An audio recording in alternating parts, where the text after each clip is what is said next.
We're going into knowledge, global knowledge platforms and consortiums.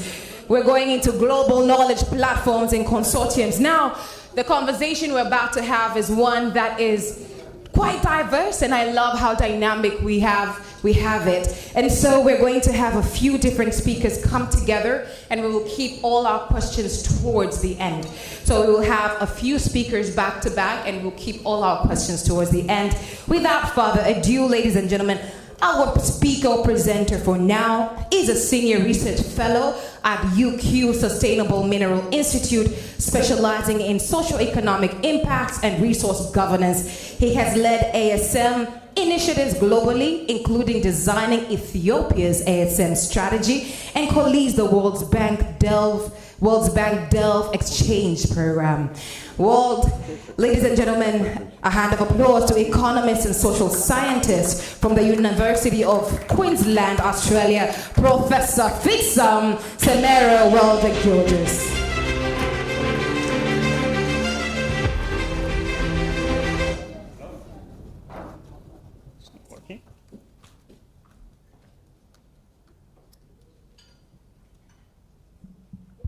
Okay.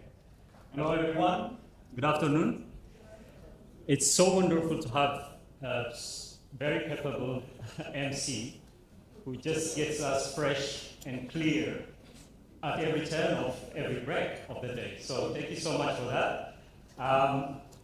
My presentation today is going to be based on the work that I have done on this topic, especially on the ASM sector, in countries like Tanzania, Ghana, and Ethiopia, other countries as well. But whenever I am asked to speak in dialogues such as today, I often find myself asking, what is the most important thing that we might be missing in these dialogues? And yesterday, one of the speakers asked us an important question that asks where the health sector is in terms of dealing with the ASM sector's use of mercury and environmental impact.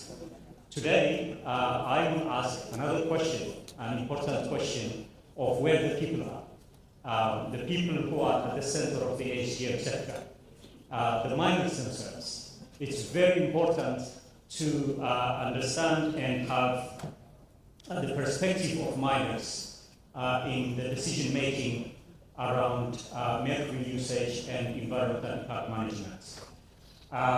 So I asked the organizers to, instead of me speaking through presentation and slides, I asked them if they can allow me to bring that voice, the miner voice. And I am very grateful to the organizers for allowing me to bring along not just one miner, but also two miners. So I will call upon Mr. Kadeo, Mr. Christopher Kadeo, who is a seasoned, not now, but later I will call you. He's a seasoned miner from Geita region in Tanzania. I'll also call upon my friend Mr. Lisa Baligele later on, and I'll introduce them right after my presentation. Right, so today I will be speaking on knowledge exchange and learning nationally as well as globally. But before that, I would like to just bring some of the big picture around the ASM sector. This slide and the next couple of slides are drawn from a report that was released by the IGF, Intergovernmental Forum on Mining, Metals, Minerals and Sustainable Development this year. And I encourage everyone here to have a look at that report. It's around ASGM tailings management and reprocessing governance. We know that, of course, it's not accurate. There's no accurate number, but the estimate suggests that more than half of the 40-something million people who are directly involved in the ASM sector are in the gold sector, which directly contributes to around 20% of the world gold supply. And we all know, and we have been hearing the last couple of days, that the ASM sector is mostly characterized by informality. And in some cases, people will tell you that it's also illegal. So I won't go into detail, but I think we all know that the kind of prospection in the HGM sector is quite limited, and at the end of the day, we find that a significant amount of gold is left in the tailings dams around the world. I wouldn't touch this because there has been so much presentation around the impact of the use of mercury in the HGM sector, why people use mercury, and I'm sure our guests as well will talk about the lived experience of HGM and use of mercury in Tanzania. Here also I won't talk much, but I will just highlight the fact that I think earlier someone mentioned that there is not just mercury that is left in the tailings, but also there is cyanide that's left in the tailings. And our report here finds that, in fact, the combination of mercury and cyanide in tailing dams is quite dangerous than even just the mercury itself. So, formalization. It's been a buzzword over the last several years, but I think it has been really, poorly understood, to say the least. And in many cases, you would have people associate it or conflate it with just to mean legalization of the sector. Just because a miner has a license doesn't really mean that they are formal. Formalization really involves beyond legalization of the sector. It involves promoting the technical performance of the sector, improving the social and economic conditions of the sector. Also, the fiscal and other regulatory due diligence of the sector is quite an important part of the formalization process. So, in general, we think of formalization as more of a structural change or structural improvement of the sector overall. So, what is the first thing then to formalization? What's the process look like? But the first thing is really to recognize the sector as a livelihood activity. It's very important to understand that the ASM sector actually links to at least 15 of the global sustainable development goals, be it through the promotion of the positive impact of the sector, such as, for example, through improving the productivity of the sector. We have heard about the importance of production earlier today. Improving its capability and ability to diversify to other economic sectors, thereby improving the livelihood of communities and reducing poverty and hunger. Or it's linked with these all SDGs through addressing the negative impacts of the sector. For example, addressing the impact on water and the environment, we could have clear air and water. So it's really important for everyone, government or civil society or industry, to really understand or take ASM as a livelihood activity. The problem we have, and one of the problems actually, is that we tend to have a fragmented governance system in many countries. And what I mean by that is, on the one hand, you have a state-driven or state-initiated governance system, which is really mostly drawn out of a methodology that is meant to be for large-scale mining, or a methodology that's meant to be for forestry, land systems, and so on.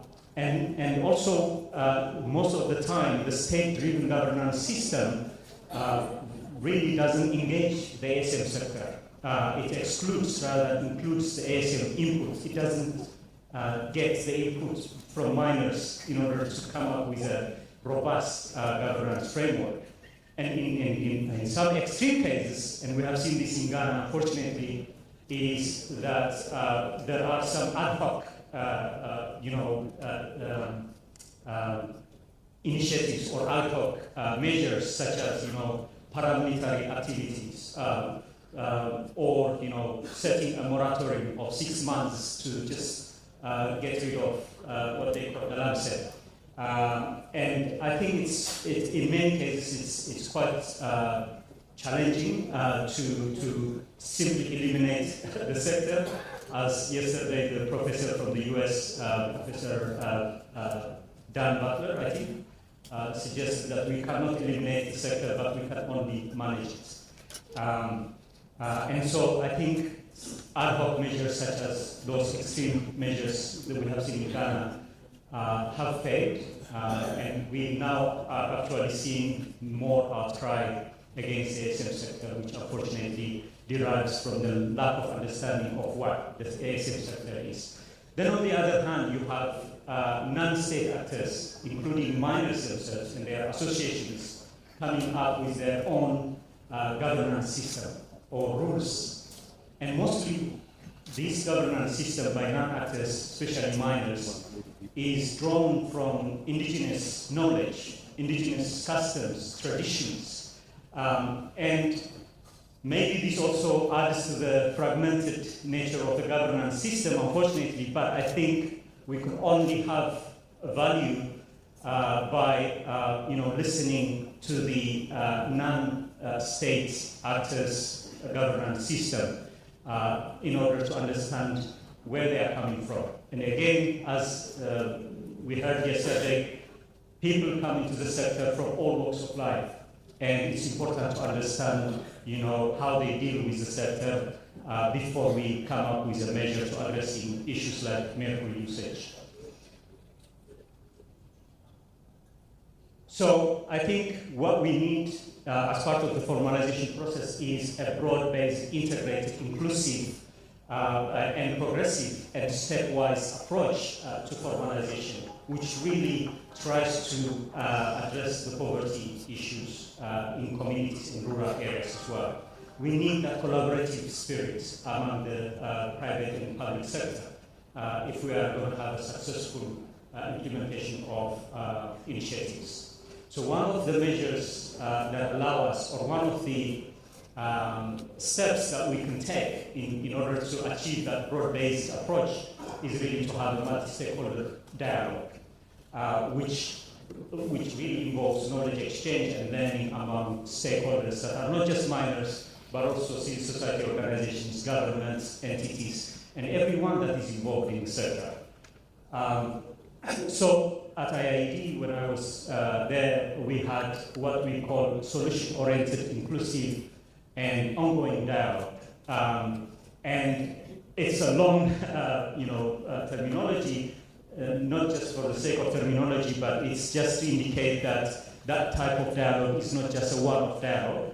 It is a dialogue process that takes initially 2 years and involves research, engagement, communication with multi-stakeholder groups before you have that national dialogue, and then that national dialogue then informs the global dialogue and knowledge exchange. Just to get a little bit deeper on what that looks like, so within that first 2 years of the multi-stakeholder dialogue, we start with a pre-dialogue activity where we engage with the stakeholders, listen to what they think are the main priorities for them. We conduct background research to inform the dialogue. So we do by-stakeholder engagements before we embark on the national dialogue. So the national dialogue then involves, refining the key points from the pre-dialogue activities, and then coming up with or drafting a roadmap. And then for that roadmap to have some flesh and institutionalized process, then the stakeholders then select what we call the learning and leadership group, which is selected from those multi-stakeholder groups that were engaged.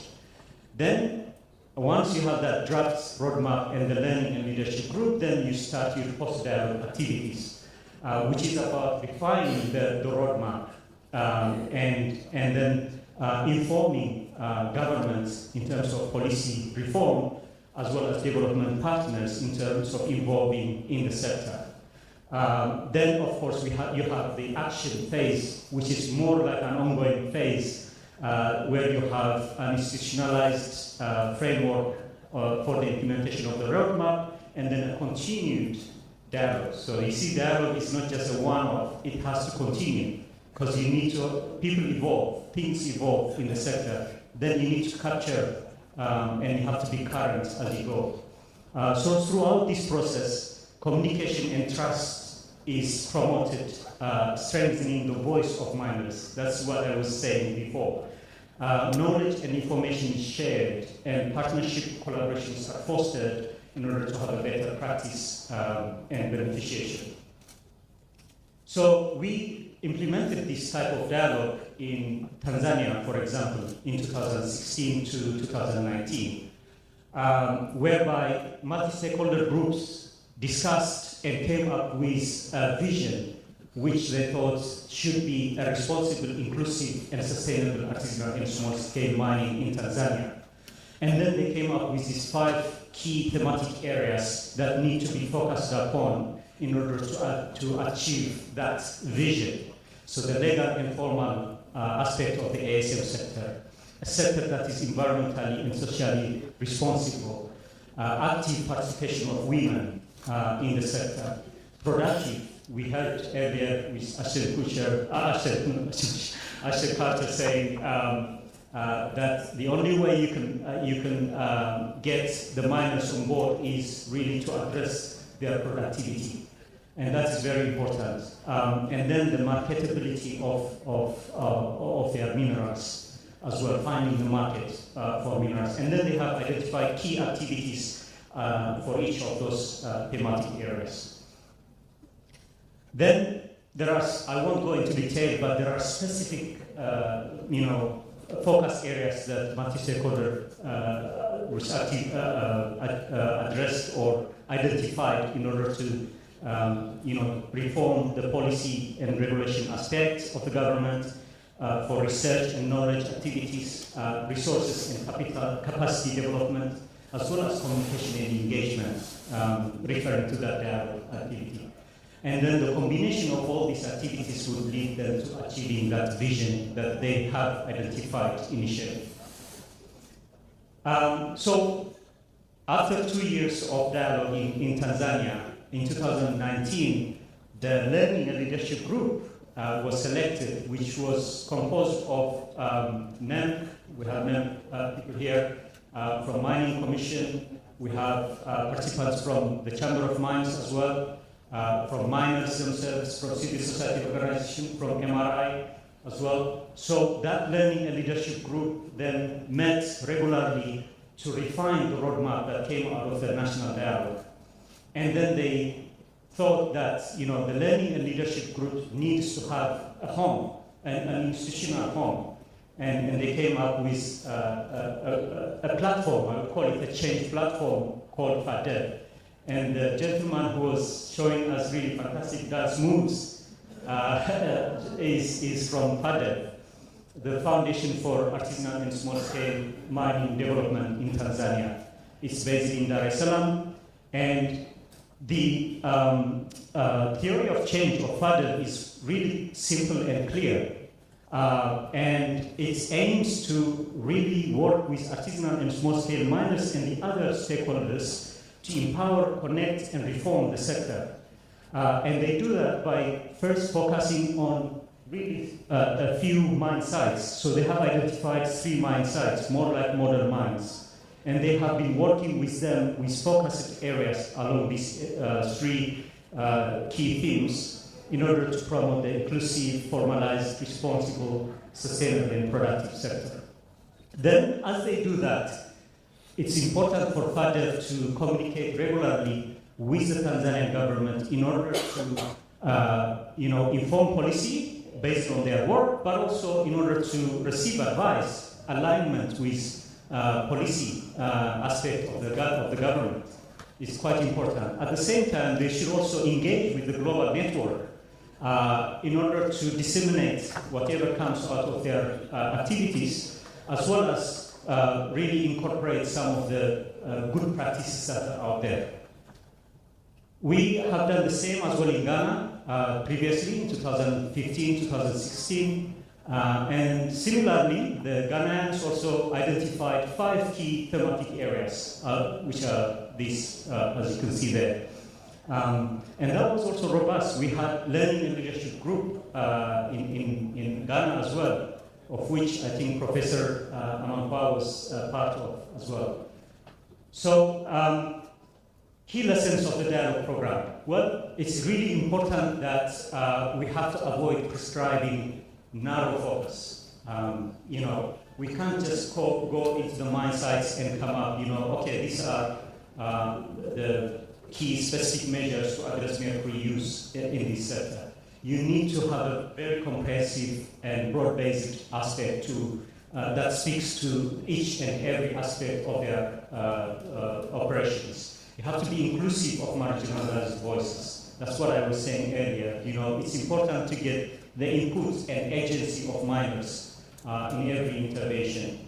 And then you have to employ very consultative process of selecting the learning and leadership group. That is key, not just for the dialogue itself, but also the sustainability of the dialogue and engagement with multi-stakeholders, but also implementation of the roadmap.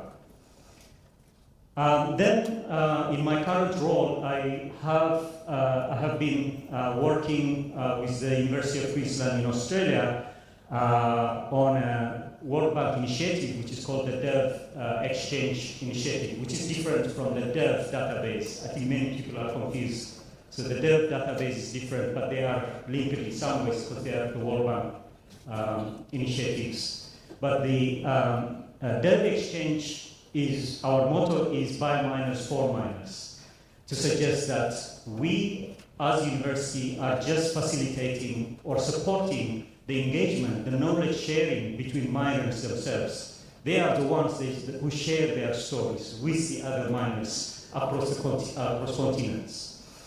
So it started in 2021, and the idea of the phase 2 was really to build a network of miners and exchange culture through regional networking groups and forums, monthly forums. At the moment, we are on phase 2 of the program, and phase 2 looks at developing or using the knowledge that has been shared and developing an ASM academy. And we work with the miners themselves as well as regional universities in order to develop the ASM academy. Then once the ASM academy is developed, then the idea is for miners, universities, and anyone, practitioners can use the academy in order to promote site transformation. Just to give you a bit of more about the DERV exchange. So in phase 1, there are 2 components. The first component is the network building. So we sought out to build around 1,000 miners or registered miners to be part of the knowledge exchange. And we have achieved that. Then the second part is through that knowledge exchange network, we need to develop that knowledge. We need to develop that learning between the miners. So we have been, with our knowledge exchange coordinators, we have been able to conduct 125 forums, monthly forums, and over 4,000, 5,000 photos and videos shared among the miners. In phase 2, as I said, in terms of network building, the target was to reach 2,000 members, and we have already achieved that. We have around 2,000 miners that are actively engaging on a daily basis through WhatsApp groups and monthly forums. And also we have a target of conducting around 90 extra forums and also reaching out to so-called marginalized miners or miners that are not able to have a phone or network to communicate. Miners that do not have a platform to engage with other miners, let alone across borders, but also within borders. So we have that aim, and I think we're almost to the target of 300 miners that are not reachable. At the same time, the DERV exchange aims to develop or upskill the knowledge exchange coordinators who are miners themselves. So we have 6 knowledge exchange coordinators across 6 regions.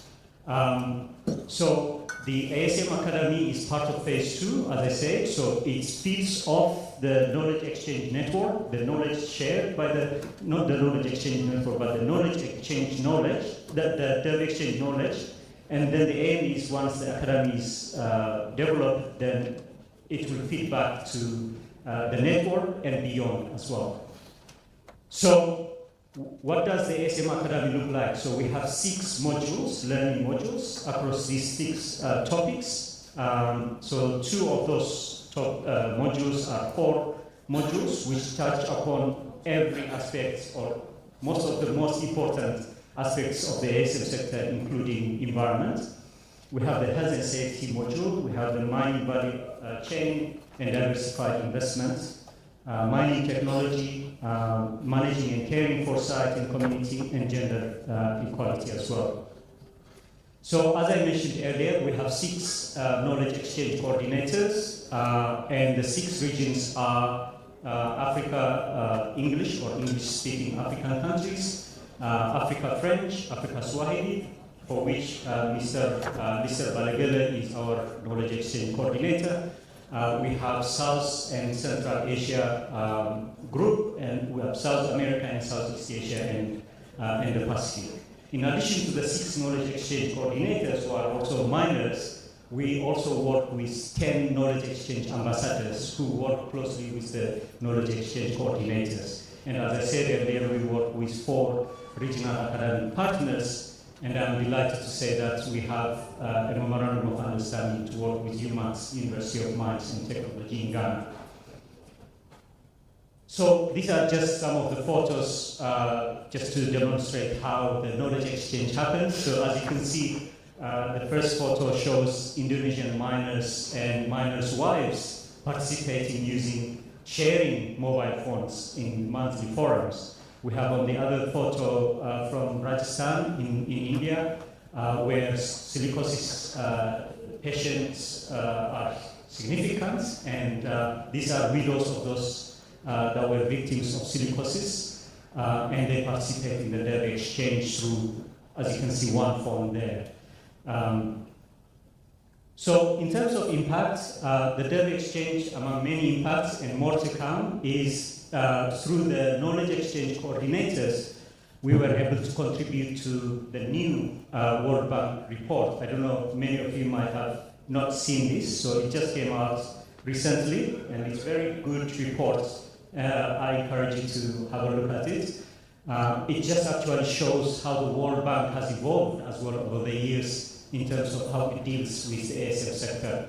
So one of the impact is really through the dev exchange, we were able to inform global practice through what the World Bank does globally. Another impact is what we have at the moment. We are trying to help artisanal and small-scale mining associations to form what we call International Council for ASM, ICASM. It's really responding to the call. I don't know, some of you might have been in the 2018 ASM Global Conference, where the Motiowa-Tunya Declaration was made, and that declaration is really about, artisanal and small-scale miners and quarry workers must be at the center of any efforts to transform the ASM sector, which is why I said at the beginning, we need to hear the miners' voices, we need to have their inputs, we need to give them the agency. And finally, this is my last slide, is that the World Bank is also involved in the big program which is called MSPI, Multi-Stakeholder Partnership Initiative, which is also about knowledge exchange and learning, similar to the dev exchange, but broader in the sense that it includes not just miners, but also it includes large-scale miners, government, civil society organizations, academia, and others. So, as I say, the voice, agency, and participation of miners is really important if we want to tackle the issue of mercury, cyanide, and other chemicals in this kind of area. With that, I conclude. Thank you so much. So allow me to invite our special guests. I'm so delighted that they are able to make it to join us here. First, I would like to call upon Mr. Christopher Cadero, who is a seasoned miner. I think many of you from Tanzania would know him. And he will talk about the history. Well, he will be collaborating with Mr. Lister Balegele, who is the former Secretary General of the FEMATA, and he's also, as I said earlier, the Knowledge Exchange Coordinator for the exchange for the Swahili-speaking Africa. So, without further ado, allow me to invite our speakers here, and I'll leave the floor to them. Thank you.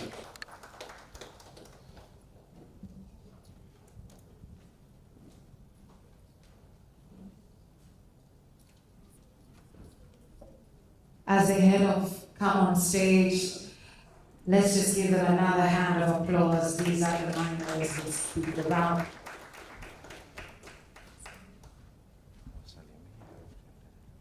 Habari za mchana, bibi na bwana. Kwa majina naitwa Christopher Cadeo. Miaka yangu ya kuzaliwa ni miaka 64, lakini miaka yangu ya uchimbaji ni miaka 38. Nimeanza uchimbaji katika hali ambayo ilikuwa ni dhaifu, na tukianza na matumizi ya mercury, lakini hatukuwa na picha yoyote wala mwanga wote unaohusiana na madhara ya mercury.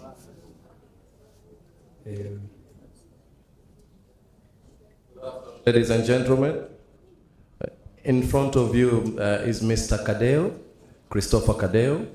Mr. Christopher Cadeo is one of the very first pioneers of artisanal and small-scale miners, gold miners here in Tanzania. He's mining in Geita. Please give him up. Lakini baada ya kuwa tumeanza kupata elimu ya madhara ya zebaki, nimefika mahala mpaka nilishapata Presidential Environmental Award mwaka 2004. Hiyo yote ni baada ya kuwa nimeweza kupata elimu inayohusiana na madhara ya zebaki ambayo tulianza kuipata kutoka UNIDO kwenye mradi wa Minamata Global Mercury. Tumeweza kuiendeleza na mpaka sasa ninafanya uchimbaji salama ambao hautumii zebaki, na tumeweza kupata mbadala. Actually, he's saying that he has been mining for a very long time. He's one of the first, as I said, one of the first ASM gold miners here in Tanzania before 1980s, and he started using mercury around 1987, 86, 87, but currently he's mining with mercury free. He's using alternative means of gold recovery, and he was the first ASM gold miner to be given permit to use cyanide in Tanzania. Kibali cha kutumia mercury, cha kutumia cyanide nimekipata 2006. Na imepelekea sasa kuweza kuiona kazi ya uchimbaji wa madini bila kutumia mercury inawezekanika, na nimefikia hatua nimeweza kufanya IP. Baada ya IP nimefanya exploration. Kwa hiyo ninajiandaa kuchimba hata ile dhahabu ndogo ndogo ambayo haiwezi kupatikana kwa njia ya mercury, lakini kwa njia ya cyanide inaweza kupatikana, kwa sababu baadhi ya maeneo yangu nimegundua yana mpaka gramu 4, 5, 6 mpaka 8 kwa tani, ambayo ukitumia zibaki au mercury unaweza ukapata gramu 1 au gramu 2. He says he's a witness that artisanal and small-scale gold miners can use other alternative other than mercury, because he started with mercury, but currently his mining licenses here in Tanzania are being used as a case study for alternative to mercury. And he got his permit to use cyanide in 2006, and currently he has done induced polarization IP for his area. He has done exploration with the report, and he has found currently he has some areas with higher grade of gold and lower grade of gold, 4 gram per tons up to 8, which previously those soil with 4 to 8 grams per tons used to be thrown away because you could not recover with the technology of mercury. Yes. Kwa hiyo unaona ni kiasi gani umeweza kugundua kwamba matumizi ya mercury unakuwa na gharama kubwa, lakini kipato chake ni kidogo, kwani dhahabu nyingi inakuwa inabaki kwenye madini.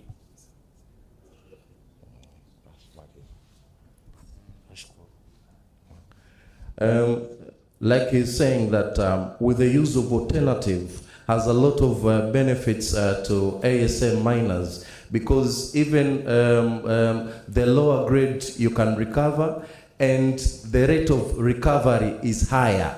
With an example, which I will share it in our live demonstration of gold, mercury and cyanide here in Tanzania. The recovery rate of mercury, if you have 5 grams per ton, the recovery rate was only 1 to 2 grams, and the rest, 4 to 3, you leave it to the soil. But with the cyanide, the recovery rate was almost over 90%. You can recover up to 5 and leave only 1 to the soil. So thank you so much.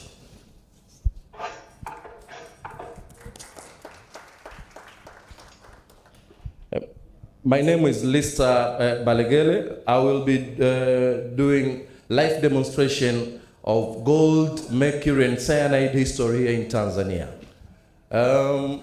The gold mining here in Tanzania started in 1982 around Geita. I'm talking of artisanal and small-scale gold miners. It started in 1982 around Geita. By then, people who were doing mining used to hide because government were not or was not giving mining license to artisanal and small-scale miners. And in 1984, one company from Egypt was given a prospecting license to conduct prospecting in Geita. The company is called Data in Tanzania from Egypt, Data in Tanzania Limited, short form DTT. And DTT gave subcontract to ASM, gold miners in Geita, not to prospect, but to mine. They were given subcontracting to mine and sell back gold to them. And by then, the process and the gold which was available there was a form of alluvial. So mercury was not known at all. Artisanal and small-scale miners used to wash gold and give it back to the tea. And after some few months, gold was a lot of. It was too much gold for DTT to afford to buy, and they allowed ASM gold miners to sell that gold to other sources as well. And for the first time, 1986, mercury entered Geita. But artisanal ASM didn't know how to use it. It was brought by one of miner who was mining outside the country, and Mr. Christopher Kadeo, he was the first one to buy mercury in 1986, but he didn't use it until 1987 to 1988, where there was a gold rush in Mgusu, which speed up and started the use of mercury. So mercury was used for the first time in Tanzania in 1987 to 1986, and up to 2005. There was no any artisanal and small-scale gold miner who knew the health hazards and the effects of mercury. Until when 2005, Danida, which is a Danish company, with Nemki, Ministry of Mines, and Tan Discovery, came to provide training and knowledge training to artisanal and small-scale miners in Geita. It's when the government people, the miners, and the community found out that there are a lot of health hazards and effects of mercury to us miners, community, and our environment. And the very same year, the local villages under government formed environmental village committee, which stopped or banned the use of or the washing of gold or near water sources, whether it's river, lakes, or water streams. And for the very first time, we were trained how to build mercury detode. Now, there is also a very serious case. Before 2005, during the process of gold recovery with mercury, when you are burning gold, so artisanal and small-scale miners in Geita, because they were afraid for security purposes, no one should know the quantity of gold which you have recovered. We use to burn gold which came out of mercury inside our houses, lock our doors, our windows for security purposes. Now, in 2006, there was a death of one of a very famous woman gold miner who was a woman gold dealer in Geita. Was very famous, and she was called Kipenzi. Yes, Mama Kipenzi.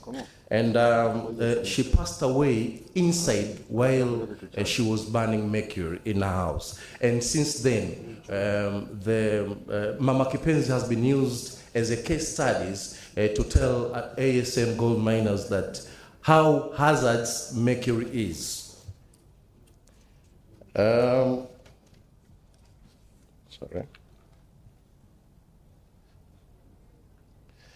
Current situation of gold operations among ASM gold miners here in Tanzania.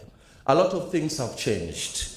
As I said earlier, in 2006, Mr. Christopher Kadeo, who for us,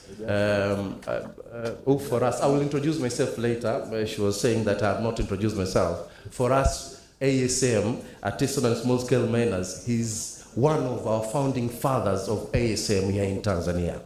He was the first one to be given a permit to use cyanide, and in 2010, for the first time, the technology of tailings here in Tanzania started. And it was started by one of good example of ASM gold miners here in Tanzania. He's called Baraka Ezekiel. Mr. Baraka Ezekiel is one of the very few or so many billionaires who became billionaires from gold recovery, from ASM operation, who is now owning one of the largest mining license. The company is called Bosola. So I hope next time you'll invite him. He's one of the very good example, and he's the first person to introduce tailings here in Tanzania. And you know, The motivation to use cyanide among artisanal and small-scale miners, apart from health hazard, is the rate of recovery. As I said before, for us to use cyanide, we look at to the rate of recovery. Before the introduction of cyanide, we used to throw away soil which has lower grade. I'm talking of 4, 5, 6, and below. Because in mercury, you could not recover much. And when we introduced cyanide, at least we could recover 80 to 90%. In 2018, it's when in Tanzania, artisanal and small-scale miners, we started using CIP, whereby the raw gold was taken direct to the CIP plant and being processed without using mercury, and this has sped up the use of cyanide and has raised an issue of doing exploration here in Tanzania, because you need to know the grade which you have, and thanks to our government, after a very big cry from us, Her Excellency, our President of the United Republic of Tanzania, Dr. Samia Suluhu Hassan, has bought 15 drilling rigs for ASA miners to do exploration, at least to improve the use of cyanide. And with the good example of Mr. Christopher Kadeo, as I said, he has done induced polarization and exploration. And the challenges, what do we see as challenges to using other alternatives to mercury? Number one, a very small ASM gold miners with a low quantity of cell cannot take it to CIP because the quantity is not enough. That is one. And hence it forces us to use mercury. You know, the quantity needed to process the machines which we currently have are big. And we cannot collaborate that you have 200 grams, I have 800 grams. Someone will say, you know, my soil has 10 grams per ton. Someone will say, so how do we divide? It has raised some quarrels, so we are using mercury because of that. Number two, with the use of cyanide, you need permit to use cyanide here in Tanzania. But with the mercury, permit is applied for those who import. For us, we just buy them locally around. We just buy locally around and we use it. Number three, with mercury, you can buy mercury even in 1 gram. We normally say kitoti or kidoti. It's a plastic bottle lid. You can buy it even 1 gram. And with that kitoti, which is a plastic bottle lid, when it's full, you can recover up to 15 gram and above. And the cost is between $13 to $18 only. But in order for you to get cyanide, first you need a permit to use it. Second, you need $200 to $250. And last one, it is the common challenge to every artisanal and small-scale miners. Lack of financial support from financial institutions. Normally, they don't accept our mining licenses as collateral. While we have a lot of wealth, a lot of value underground, and for us, for some of us here in Tanzania, we have done exploration like Mr. Kadeo, and some few of us, and so many who are here inside have done exploration. But we are not given funds as collateral, funds by using our licenses as collateral. They want cheaper things like houses. For us, we call it cheaper because we have a lot of wealth underground. Houses, buildings, and so on. The way forward.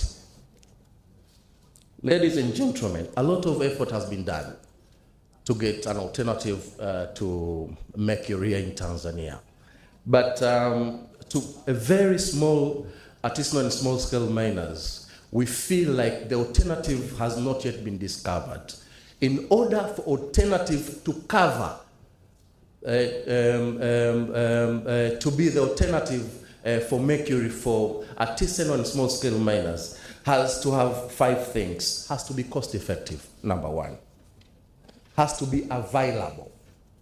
Number 2, the ease of availability. Number 3, easy to use, technology friendly, easy to use. Number 4, environmental friendly. And number 5, high rate of recovery. Thank you very much. Thank you very much. Thank you very much. That was a very packed presentation, Mr. Lisa Belegele. Ladies and gentlemen, like I said, we have a very dynamic presentation structure planned for this afternoon. The third presenter who shall be presenting is joining us virtually from the United States, Ms. Susan Keating, Natural Resources Defense Council from the United States, will be joining us virtually. Right after all the 3 presentations, then we will go into Q&A with everybody here. Now, Ms. Susan Keating, can you hear me? I can hear you. Can you hear me? We can hear you, ladies and gentlemen. She is a Senior Director of Global Toxics at NRDC and is a public health specialist with over 35 years in environmental health, focusing on reducing mercury pollution in ASGM through the Jeff UNEP Planet Gold program, and co-leads the ASGM area of the UNEP Global Mercury Partnership. Ladies and gentlemen, a hand of applause, Ms. Susan Keating. Thanks, everybody. I have a presentation to share, so please just give me a moment while I share my screen.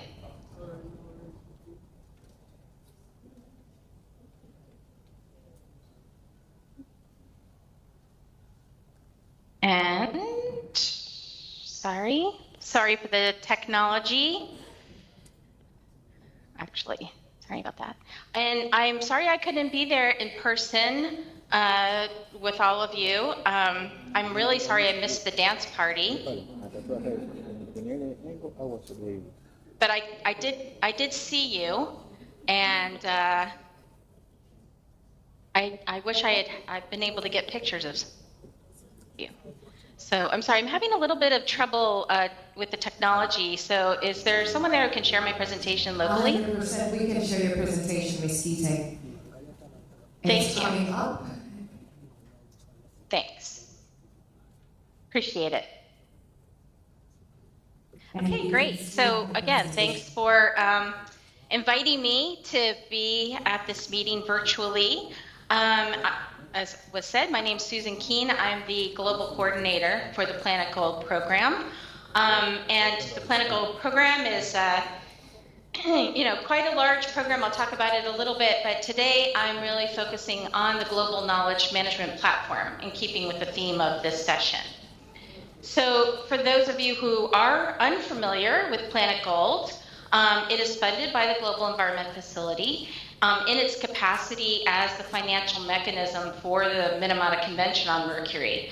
And the aim is to help the parties to the convention meet their obligations to reduce the use of mercury in artisanal and small-scale gold mining. So could you go to the next slide, please? Thanks. So the mission of Planet Gold generally is to make small-scale gold mining safer and cleaner and more profitable, as we just heard from some of the miners who just spoke. It has to be more profitable in order to be attractive to miners. And our vision is a clean global supply of gold from small-scale gold miners. So in the context of reducing mercury use, as the main objective, since it's a child of the Minamata Convention on Mercury, the Planet Gold program has 4 main pillars. So first is helping to formalize the sector. We heard a lot from Fitsum about what formalization means. Introducing improved technology, including mercury-free processing technology, but not only, generally improving technology and efficiency of the process. Removing barriers to formal finance, and hopefully creating access to formal gold supply chains, which we think may improve profits for some miners, but also incentivize the adoption generally of more responsible production methods, including mercury-free production. So all of the projects that are within the Planet Gold family have these 4 pillars as their main objectives. Of course, knowledge management, awareness raising, and stakeholder outreach underpin all of these pillars. Next slide, please. So, these are the countries that are currently engaged in the program. The 8 countries that are on the map and are listed on the left-hand side are the first ones that began in the Planet Gold program beginning around 2018. I think that a couple of my colleagues from the program are there with you in person. I believe that Planet Gold Philippines and Planet Gold Burkina Faso were meant to be at the meeting. So these phase 1 projects are winding down. 2 of them, Guyana and Indonesia, have already finished, and most of the others are finishing up within the next year or so. The second phase of Planet Gold, though, has already started last year with 16 additional countries joining the program, and those are shown in blue on this map. And there are 3 additional countries in preparation that are shown in green. But certainly there are more to come because there are many countries that are obligated under the convention to deal with their use of mercury in small-scale mining. But I want to say, though, that the program doesn't just aim to help these particular countries, but we also try to serve as a global knowledge sharing platform so that we can collect and disseminate evidence from across the entire global ASGM community, and our global coordination project helps to serve that purpose. So next slide, please. Thanks. So the global project has 3 main areas of execution. Knowledge management, of course, where we curate and collect and synthesize information and try to fill knowledge gaps where we have the ability to do so. We have a strong communications component where we try to share program successes and also encourage a more balanced view of small-scale mining among the public and among decision makers. And finally, we also serve to help with program coordination, ensuring ongoing alignment of all the projects to the main objectives of the program, and importantly, to compile and analyze and disseminate project results. Next slide, please. So as I mentioned, I am going to focus really on speaking about the knowledge management component, but if you're interested in learning more about the program generally, you can go to planetgold.org, and I'll give that address at the end of this talk. So thank you for going to the next slide. So our knowledge management approach envisions a global community of practice where information and data, knowledge, and evidence is shared very fluidly among the different stakeholders. So can you click through the first click? Sorry, this is an animated slide. So in the first phase, in the first few years of the program, we focused very intensely on the flow of information from the global community of experience and tried to collect and collate that information so that the country projects would have that information as they started their activities and learn from those experiences and not have to start from scratch. So that was a big focus in the first few years. Click again, please. So during the execution of the program, we also routinely share knowledge among the different projects. So Fitzum sort of showed this in his diagram as well, of really trying to have dialogue and regular calls and meetings where we can really learn from each other and troubleshoot issues and brainstorm solutions together in real time. Not wait till the end of the project, but try in real time to really help each other and accelerate progress that way. One more click, please. Thanks. And so now that the first phase is concluding, we are really turning our attention to ensuring that the results of the first phase, that we can share that with everybody in the global community. And as my colleagues from the Philippines and Burkina can attest, we've been very pushy with them about trying to make sure they document all of their excellent results. Next slide, please.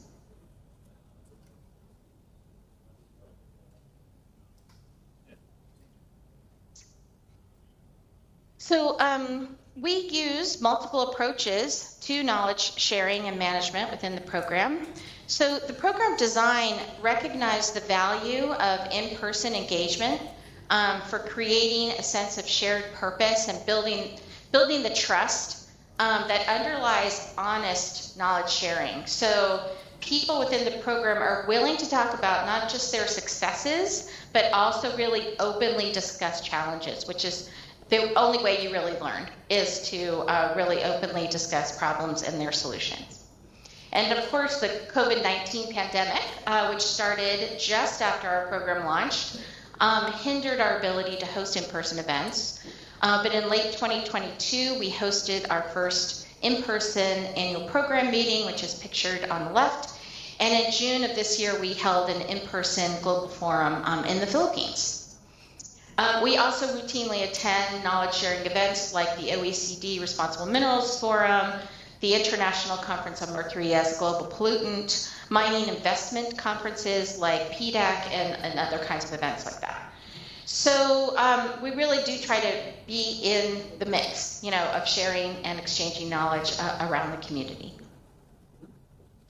So of course, we also take full advantage of our virtual stage, and of course, this was really the main venue during the pandemic. We host things like expert webinars, we conduct program-wide trainings, and we have regular knowledge exchange events among the different subject matter experts within the program, like, for example, our gender experts often, and our communications experts routinely get together to exchange information. Central to our knowledge management effort is, of course, the Planet Gold website, and here's where we present all of our news and events and blogs, but also all of our knowledge products of the program. Importantly, though, we also invite colleagues from other projects and initiatives to share their work and their reports and publicize their events and write guest blogs and so on. So that way, this site isn't just about publicizing the Planet Gold program. It's a place, it's a platform for community engagement generally across the ASM community. Next slide, please.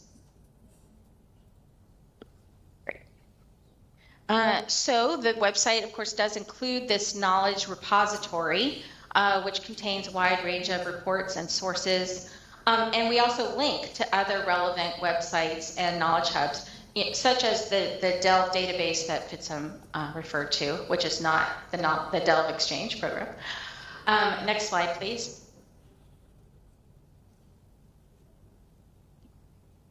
So to populate this repository, as I mentioned, we first wanted to learn from global experiences that projects could make the most use of. So we initially focused on collating information in the 4 areas of program focus, that is the access to finance, access to markets, formalization, and mercury-free technology.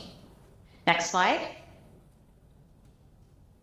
So during the collection and collation of those sources, we really also focused on trying to make sure we identified the highest priority, let's say, community resources and references, really seminal works, like the one shown here, so that people had access to those, fundamental resources.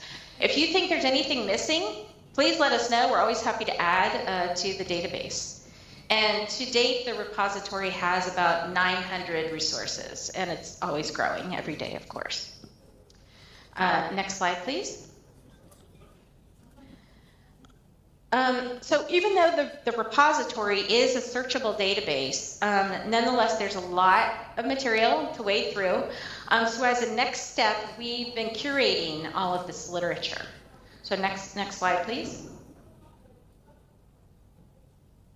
And from that 900 resources, we've curated what we deem to be the most seminal, most informative works on key topics in artisanal and small-scale gold mining, and these could be accessed through this curated collections page. So when you go to this page, next slide please, you will see this list of curated topics. And you can click on any one of these topics and a menu of the top 5 or so resources will appear, and then you can access any of those through the knowledge repository. So again, these are ones that we thought the community was really interested in. We're always getting questions about these particular topics. But if you think there's something missing, again, we're always happy to add. Next slide, please. So finally, we also occasionally commission research to synthesize information where we think there are gaps in having sort of a synthesized understanding of some of these key issues. So we feel it's really important to make some of these issues more accessible and digestible, especially to policymakers and to journalists and those sorts of audiences. And so these synthesis products include case studies and best practice guides, for example. Next slide. Great.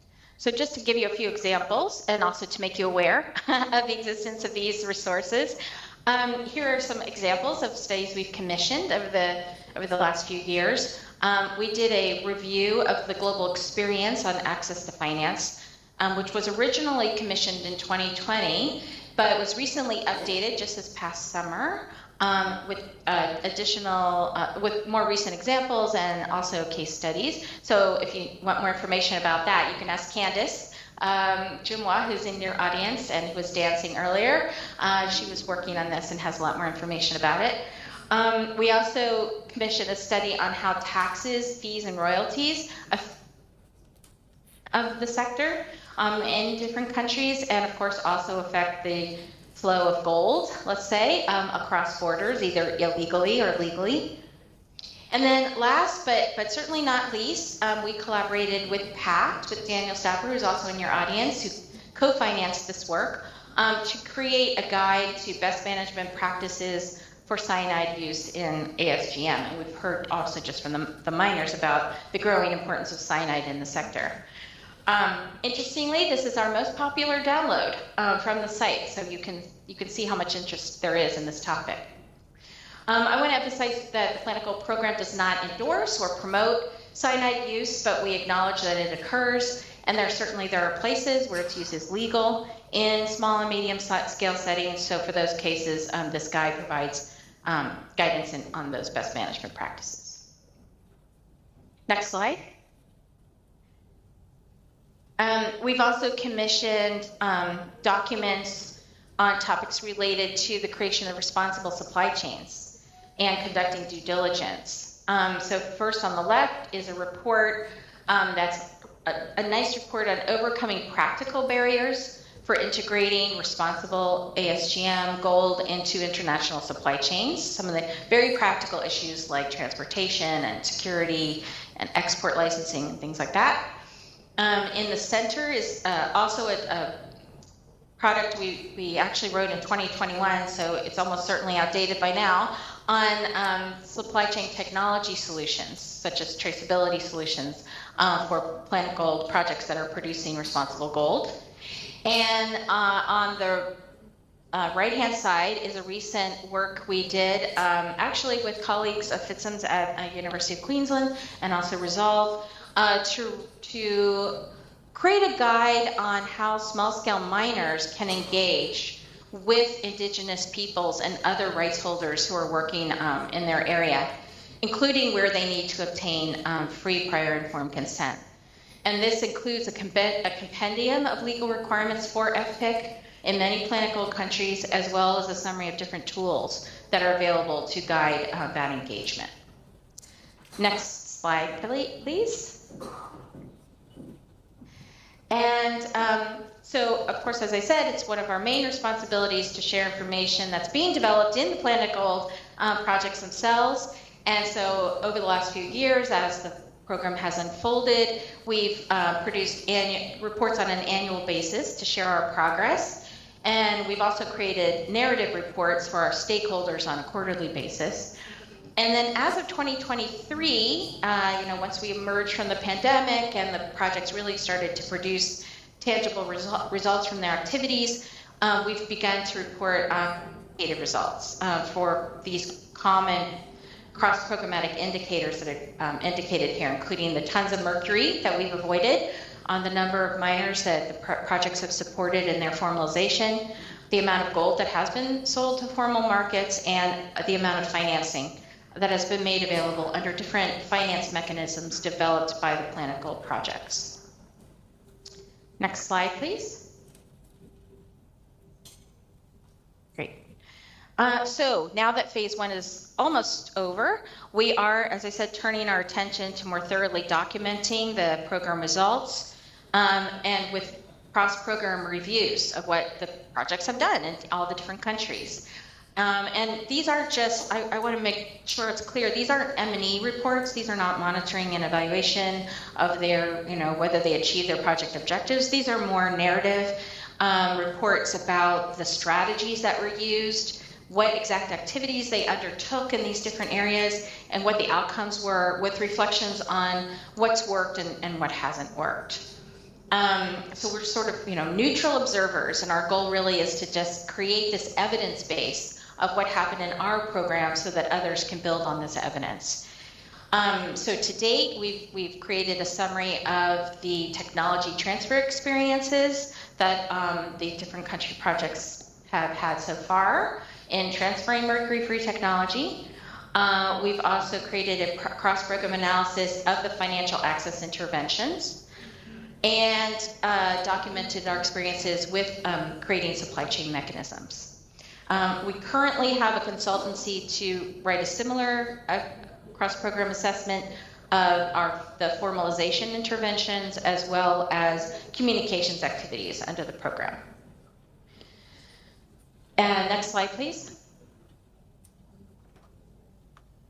Great. One final element I want to talk about here of our knowledge management approach is that the Planet Gold website also has individual pages for each of the Planet Gold country projects.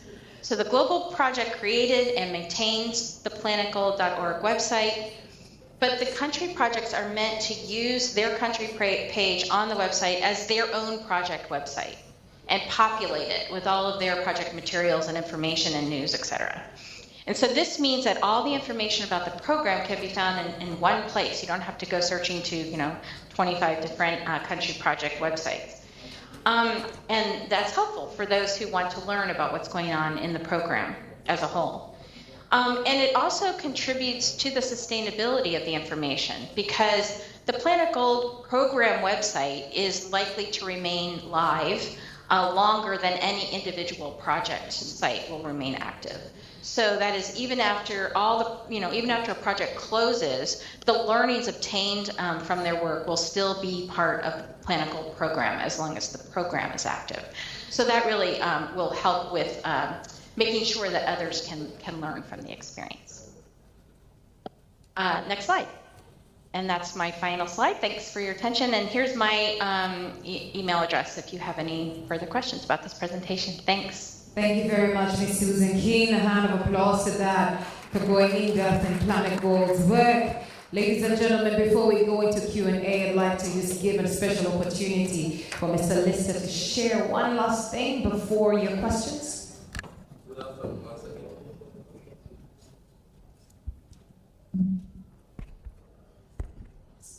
Good afternoon once again.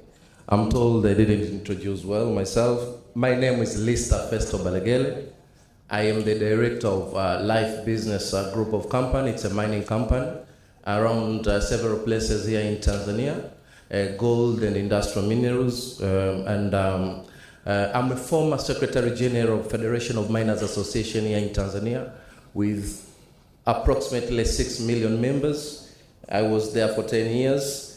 I'm now working with the Delft Exchange as a knowledge exchange coordinator for Delft Exchange Africa Swahili, whereby I'm coordinating 6 countries among Eastern and Central Africa, of artisanal and small-scale miners who speak Swahili among those areas, and it's a knowledge sharing among ourselves during with our own understanding and knowledge. And truly, we do believe that with Delve Exchange, we can help reduce the use of mercury by sharing our knowledge, our own understanding, our own visiting our own plants, our own minings, the developments which others have done using the alternative use, and sharing through pictures, through videos with our own language. Thank you very much. Thank you very much, Mr. Lister, about that point from Delve Exchange. Ladies and gentlemen, he mentioned Fermata here. I'd like to take a moment to acknowledge the Federation of Miners Association in Tanzania. The Secretariat is here with us and joined us this afternoon. Wherever you are, please stand up. The Secretariat of Fermata, thank you for joining us. We have a lot more in the room. Asanteni sana. Ladies and gentlemen, we're going to open up to Q&A. This is questions to both that go from Professor Fitzham all the way to Ms. Susan Keene, but also questions to Mr. Lister as well as Mr. Christopher. Karibuni sana. Do we have any questions, any comments, additions? We'll take about 3 to 4 questions. Do we have any? There's one right here. Do we have another one? Do we have another question? There's another one. Okay, so we've got the lady with the yellow shawl, we've got the gentleman here, and the lady in the beautiful green right there. Karibu sana. As always, please stand up, your name, organization directly to your question. And also please tell us who you're directing it to. Okay, thank you. My name is Rose Makene from Stamiko in Tanzania. Thank you for the good presentations for both of you. It has been so nice and a lot of information shared to us, which is very crucial. I have a question to the professor. Now, while you were doing your presentation, you said that one of the problems that we have in the system is the fragmented governance system. So my question is that how do we get rid of that fragmented government system that we have in the framework? That's my question. Thank you.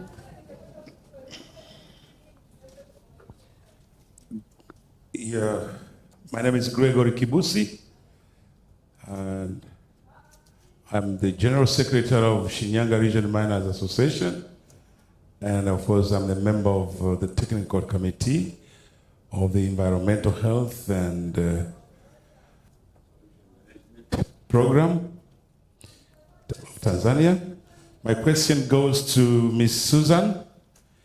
Just a very simple question. Susan, if you can hear me, when are you going to take on board? I don't know if you got it right. When are you going to, when is Planet Gold going to put on board?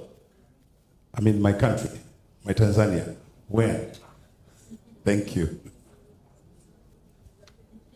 Tanzania, away. Yes, please, carry on. Hi there, I'm Aish Latta, part of the World Bank team here. And I was just wondering, and I don't think I can direct this to anyone specifically, but probably to everyone, what is your experience as you strengthen the ASM sector? What is the response of larger operations in the area? Is it a receptiveness, a co-working kind of process, or is there a fair amount of competition? And how did those two sectors speak to one another?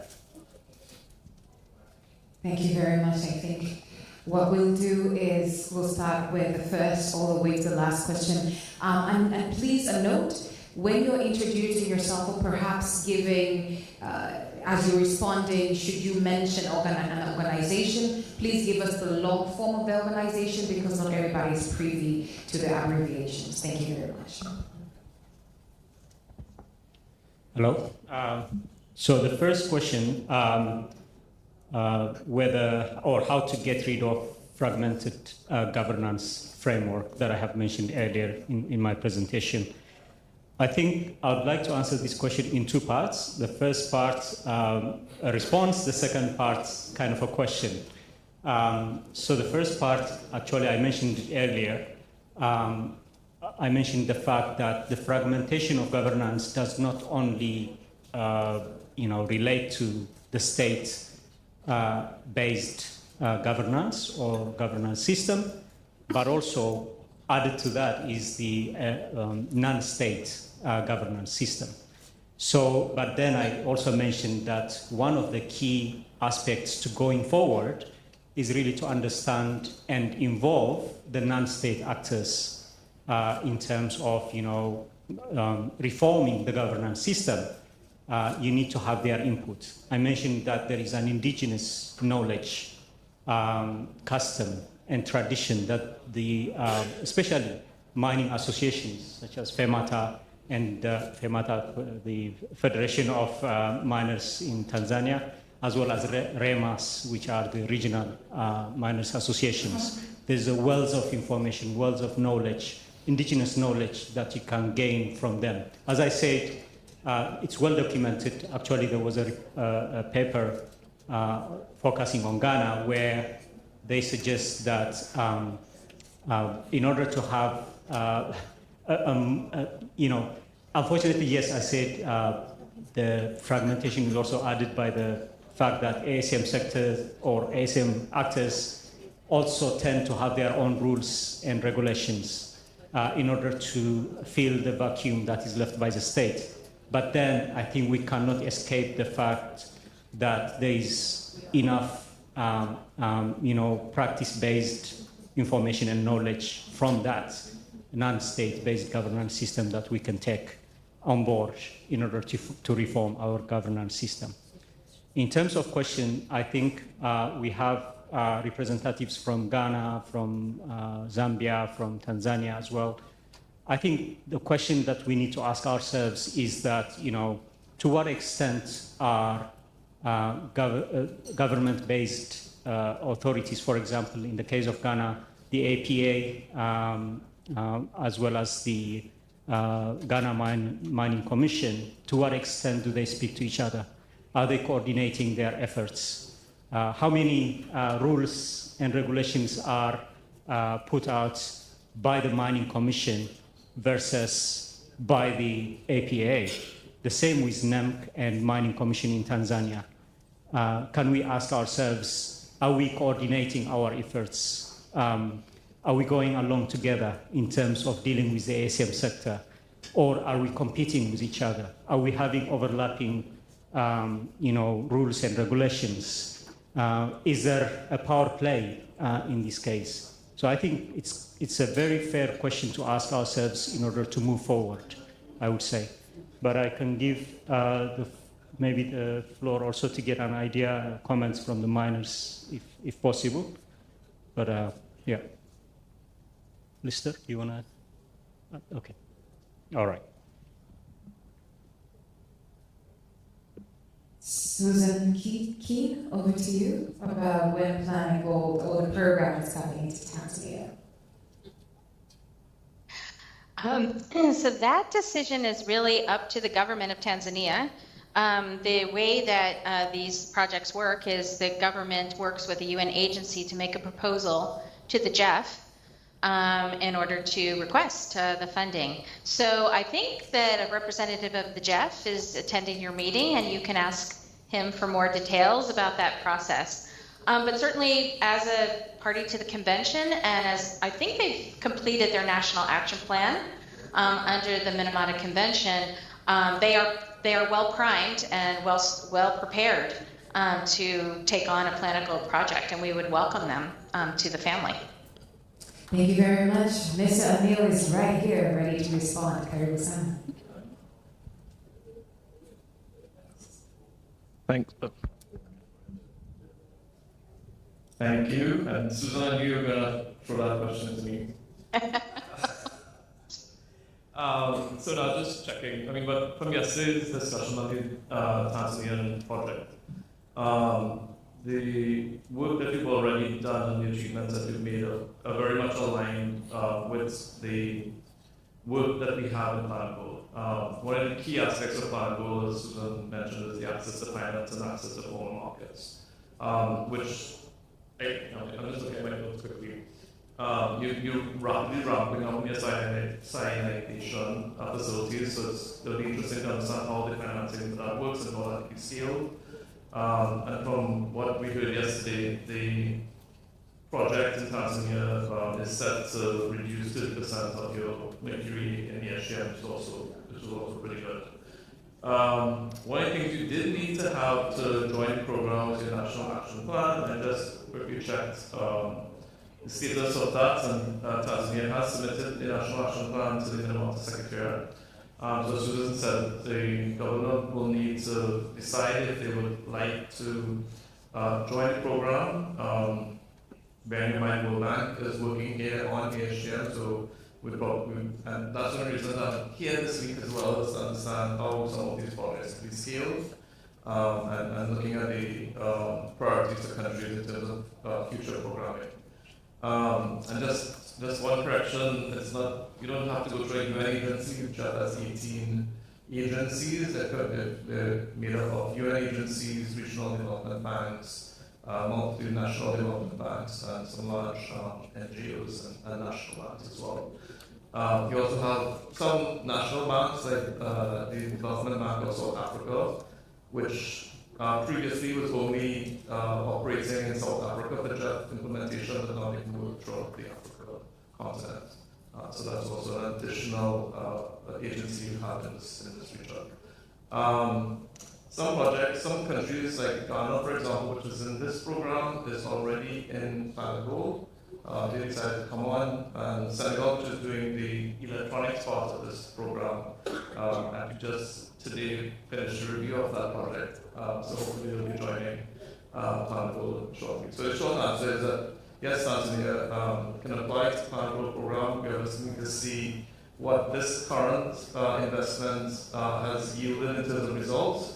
What are the gaps that a future project would need to address, and particularly on how would you get to the remaining 70% of the use of materials? We're already getting 30%, and we should be looking at how we scale to the remaining 70%. Thank you. Thank you very much. I think we have our answer. Thank you very much, Ms. Susan Keene. Then to the last question about larger corporations and if there's competitiveness and we see competition or is that receptive. Asante, thank you very much. Actually, before the experience was not good. It was kind of a speculator-minus relationship. For us, ASM, we felt like, they don't consider us as minors. We felt that way, whether we were right or not, but that was the relationship. But currently, the relationship is first mover and second mover. That's how we say it. We use them as learning partners. The relationship has been improving over the years. I'm not saying 100%, but at a very big margin, the relationship has been improving. For example, here in Tanzania, with a good example of Chamber of Mines, they've been arranging training for us, for ASM, to attend. Some of their experts are visiting our mines area to provide training. And during disasters, normally during floods and everything, they help us. And as I said, for us now, we want to grow up. So we use them as learning partners. Thank you.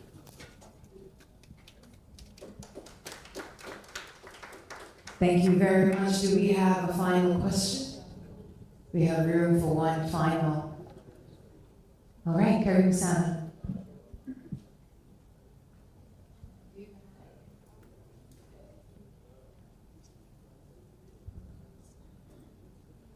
My question is to Susan. I noticed similarities between the Planet Gold component and African Health. What are the strategies to build synergies between the two projects, both at the global level and the child project levels? Over to you, Ms. Keane. Thanks for that question. Just have recently been engaged with the managers of this project to start to talk about pulling together some knowledge management exchange to figure out how to share information and to participate in each other's conferences, as we are here, for example, to improve the coordination between our two projects. I think that the last few years have been very difficult for all of us in terms of implementation at the ground level due to the COVID pandemic. But now that we're really gaining our feet under us, there's a lot more opportunity for collaboration. So the advantages I'm in Washington, D.C., so is the World Bank. And so we will be able to, at least at the global level, engage very actively together to coordinate. And as Anil said, at least for Ghana, the Planet Gold is already active there, so we can also make connections to between the Ghana teams, which I think they already are, but we can help to enhance that. Thank you very much, Ms. Keane. Ladies and gentlemen, let's give our panel or speakers a round of applause. My coffee cup.